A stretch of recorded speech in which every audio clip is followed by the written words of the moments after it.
그때는 조선 영조 임금 시절, 가을이 막 물러나고 첫 겨울 바람이 불기 시작하던 무렵이었습니다. 박문수는 그때 전라도 어느 고을로 내려가는 길이었어요. 암행어사라는 게 원래 그렇습니다. 화려한 행차도 없고 깃발도 없고 따르는 관리도 없어요. 낡은 갓에 헤어진 도포 하나 걸치고 그냥 나그네처럼 길을 걷는 거죠. 그래야 백성들이 진짜 사는 모습을 볼 수 있으니까요. 그날 박문수가 고갯길을 내려오다 보니 저 아래 장터 쪽이 유독 시끌벅적했어요. 보통 장날에 사람이 모이는 거야 이상할 게 없는데 이건 좀 달랐습니다. 사람들이 웅성거리는 소리가 뭔가 무겁고 거기에 울음소리까지 섞여 있었거든요. 박문수는 걸음을 빨리 했습니다. 장터 한가운데에 포졸 2명이 젊은 사내 하나를 붙잡아 세워놓고 있었어요. 사내는 26쯤 됐을까요? 베옷을 입고 집신을 신은 어디서나 볼 수 있는 평범한 시골 총각이었습니다. 근데 그 옷 소매에 핏자국이 있었어요. 많지는 않았지만 선명한 붉은 빛이었습니다. 구경꾼들이 쑥덕거렸어요. 저놈이 주막 영감을 죽였다더라. 돈도 훔쳐갔다잖아. 아, 저런 놈은 빨리 잡아다 처단해야지. 사람들 목소리엔 이미 결론이 나 있었습니다. 젊은 사내는 고개를 푹 숙인 채 아무 말도 못하고 있었고요.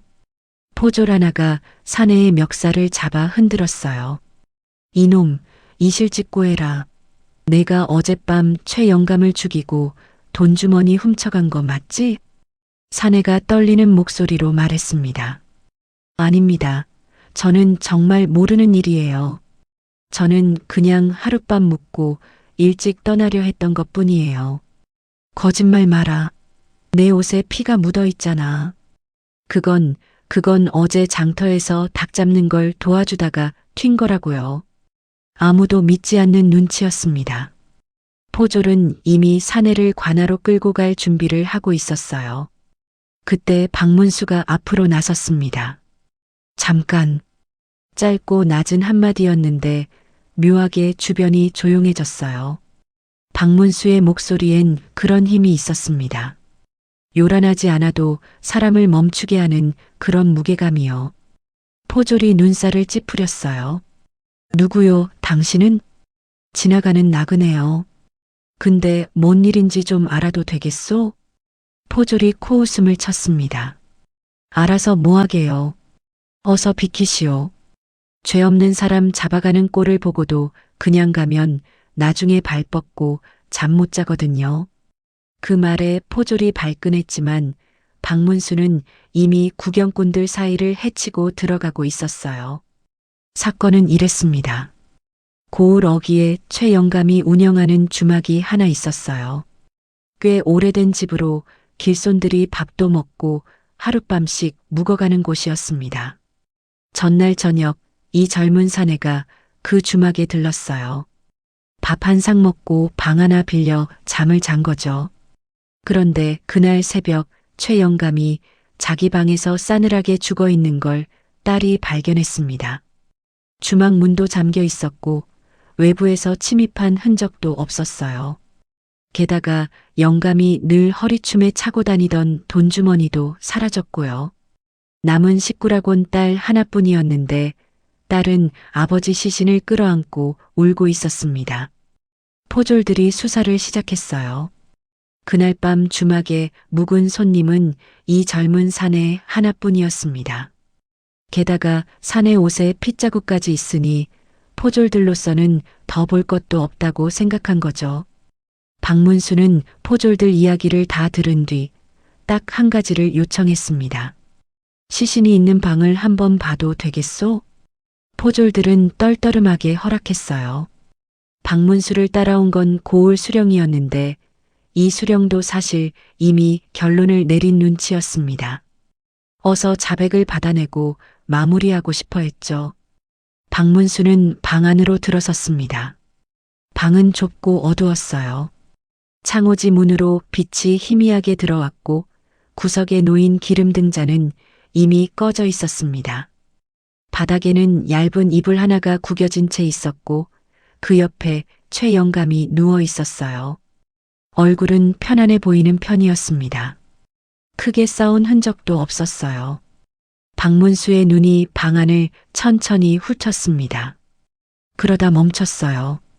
영감 발치 쪽에 소반 하나가 있었는데 거기에 밥그릇이 놓여 있었습니다. 그것도 뒤집혀서요. 밥풀이 소반 위에 흩어져 있었고 국그릇은 옆에 반쯤 엎어진 채 국물이 다 식어 있었어요. 박문수가 그 앞에 쪼그려 앉았습니다. 뒤집힌 밥그릇을 한참 들여다보다가 소반 다리 쪽과 바닥을 살펴봤어요. 손가락으로 바닥을 짚어보기도 했습니다. 수령이 뒤에서 헛기침을 했어요. 이보시오, 나그네. 이미 범인은 잡혔는데 뭘 그리 오래 보시는 거요? 여기는 함부로 들어올 때가 아니오. 박문수가 일어나며 말했습니다. 저 젊은 사내, 일단 풀어주시오. 수령이 눈을 동그랗게 떴어요. 뭐요? 당신이 뭔데 그런 말을 하는 거요? 증거가 있는데. 증거가 없소? 옷에 핏자국이. 그 핏자국은 닭 피요. 냄새가 다릅니다. 사람 피와 짐승 피는 냄새가 달라요. 직접 맡아보셨소? 수령이 말문이 막혔습니다. 박문수는 그 길로 주막딸을 불렀어요. 딸은 28대쯤 된 여자였습니다. 이목구비가 반듯하고 눈매가 서늘한 편이었는데 겉으로는 슬픔에 잠긴 표정이었어요. 그런데 박문수가 보기엔 뭔가 어색했습니다. 슬픔이 느껴지긴 했는데 그게 아버지를 잃은 딸의 슬픔인지 아니면 다른 종류의 무게인지 알 수 없었어요. 박문수가 부드러운 목소리로 물었습니다. 어젯밤에 아버님이 저녁을 드셨소? 딸이 고개를 끄덕였어요. 예, 제가 직접 차려드렸습니다. 몇 시쯤이었소? 술시 즈음이었습니다. 아버님이 밥을 다 드셨소? 딸이 잠깐 머뭇거렸어요. 눈에 띌 만큼은 아니었지만 박문수는 그 찰나를 놓치지 않았습니다. 드시다가 몸이 안 좋다고 하셔서 저는 그냥 나왔어요. 몸이 어떻게 안 좋으셨소? 속이 메스껍다고 하셨어요. 박문수가 천천히 고개를 끄덕였습니다. 그러고는 잠시 말이 없었어요. 딸이 박문수의 눈을 피하기 시작했습니다. 한 가지만 더 묻겠소.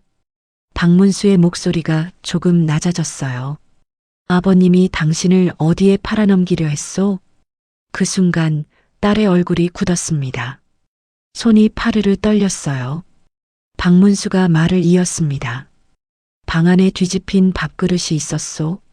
누군가 밖에서 들어와서 영감을 해쳤다면 그 밥그릇은 뒤집혀 있을 이유가 없어요. 하지만 영감이 밥을 먹다가 갑자기 몸이 이상해지기 시작했다면 사람이 본능적으로 상 끄트머리를 잡거든요. 그러면 밥그릇이 뒤집히고 국도 쏟아지죠. 국물이 반쯤 남은 채 식어 있었소. 영감은 밥을 먹다가 쓰러진 거요. 그 밥에 뭔가가 들어 있었던 거고 딸은 천천히 바닥에 무릎을 꿇었습니다. 아버지가 저를 고을 좌수 영감한테 넘기기로 했어요. 빚 때문에요. 저는 싫다고 했고 아버지는 들은 척도 안 하셨어요. 그 어른 이미 부인이 셋인 사람이에요. 저는 그냥 빚 대신 가는 거였지요. 목소리가 흔들렸지만 딸은 끝까지 말을 이어나갔어요. 죽이려 한 건 아니었어요. 그냥 며칠 알아놓으시면 그 사이에 제가 도망가려 했던 거예요. 근데 말이 거기서 끊겼습니다. 눈물이 뺨을 타고 흘렀어요. 수령이 팔짱을 끼고 박문수를 내려다봤습니다. 자백을 받아낸 건 인정하면서도 표정은 못마땅했어요. 그거야 어찌됐든 당신은 대체 뭐요? 지나가던 나그네가 관아일에 이렇게까지 참견을 해도 되는 거요? 처리는 내가 알아서 할 테니 당신은 이제 그만 물러나시오. 그 순간이었습니다. 박문수가 품속에 손을 넣더니 천천히 무언가를 꺼냈어요. 마패였습니다. 임금이 내린 둥근 동패가 겨울 햇살에 차갑게 빛났어요. 사출두. 박문수의 목소리가 마당을 울렸습니다. 수령의 얼굴이 하얗게 질렸어요. 포졸들은 그 자리에서 굳어버렸고요. 조금 전까지 나그네라고 무시하던 그 사람이 임금의 명을 받아 지방을 감찰하는 암행어사였습니다.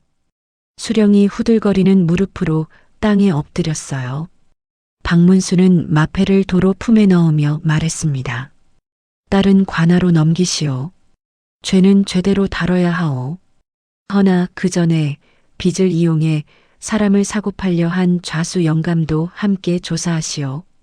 딸의 죄만 물을 게 아니라 그 씨앗이 어디서 왔는지도 봐야 하지 않겠소. 수령은 이번엔 아무 말도 못했습니다. 박문수는 억울하게 잡혔던 젊은 사내에게 걸어갔어요. 사내는 아직 무슨 영문인지 몰라 멍하니 서 있었습니다. 됐소. 어서 가던 길 가시오. 사내가 깊이 허리를 굽혔어요.